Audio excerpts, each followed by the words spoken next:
Hi friends, Ayyanar துணையில் நாளைக்கு என்ன நடக்க போகுதுன்னு பார்க்கலாம். வாங்க வீடியோக்குள்ளே போகலாம். நம்ம சேனல் இப்போ தான் ஃபஸ்ட் டைம் பார்க்குறவங்க சப்ஸ்கிரைப் பண்ணிக்கோங்க. எல்லோரும் வீட்டுக்கு வந்ததும் நடேசன், பரவாயில்லம்மா, நான் கூட உன்னை என்னமோன்னு நினச்சேன், உன்னோட திறமையால் 4 பேர்த்தையும் வீட்டுக்கு கூட்டிகிட்டு வந்துட்டேன் அப்படிங்கிறாங்க. சேரன்னு சொல்கிறாங்க, ஆமாப்பா, நீங்கள் இருந்தும் கூட எந்த முயற்சியும் உங்களால் எடுக்க முடியல. ஆனால் நிலா கரெக்டாக ஹேண்டில் பண்ணி எங்களை வெளியே எடுத்துகிட்டு வந்துட்டு அப்படி பாருங்க நிலாவோட திறமையன்னு சேரன் பாராட்டிகிட்டு இருக்காரு.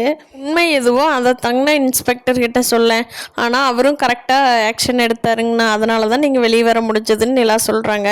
11 அண்ணி, ரொம்ப நன்றிங்க அண்ணி, நீங்கள் வந்ததுக்கப்புறம் தான் எனக்கு தைரியமே வந்துச்சுன்னு சொல்லிட்டு இருக்கான். அடுத்த நாள் காலையில் நிலா எப்பவும் போல் வழக்கமான வேலையை பார்த்துட்டு இருக்காங்க. அப்போ அவங்க அண்ணிகிட்ட இருந்து ஃபோன் வருது. நிலா, நான் சென்னைக்கு வந்திருக்கேன், என்னோட ஃப்ரெண்டோட கல்யாணத்துக்காக. உன்னை பார்க்க வர முடியுமா? நான் இந்த ஹோட்டல்கிட்ட இருக்க நிலா, நீ வந்துடுறியான்னு கேட்குறாங்க.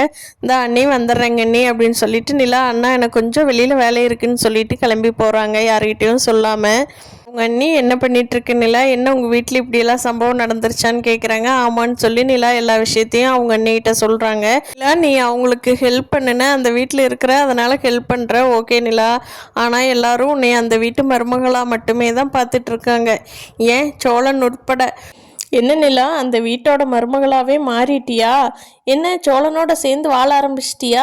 ஆனால் நீ என்ன சொன்ன, எங்களுக்கு நடந்தது கல்யாணம் இல்லைன்னு சொல்லிட்டு இருந்தியே, இப்போ எப்படி அவங்க வீட்லேயே ஐக்கியமாயிட்டேன் நிலா அப்படின்னு கேட்குறாங்க அண்ணி.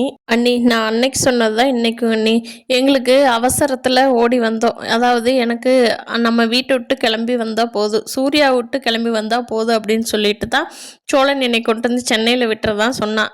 அப்படி தான் 2 பேரும் வந்தோம். ஆனால் அப்பாவோட ஆட்கள் துரத்துறதுனால என்னால் எதுவும் பண்ண முடியாமல் போலீஸ் ஸ்டேஷனுக்குள்ளே போயிட்டோம்.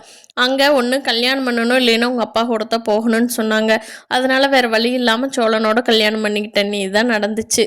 ஓ அப்படியா நிலா, நான் கூட விரும்பித்தான் சோழனை கல்யாணம் பண்ணிக்கிட்டியோன்னு நினச்சிட்டேன்.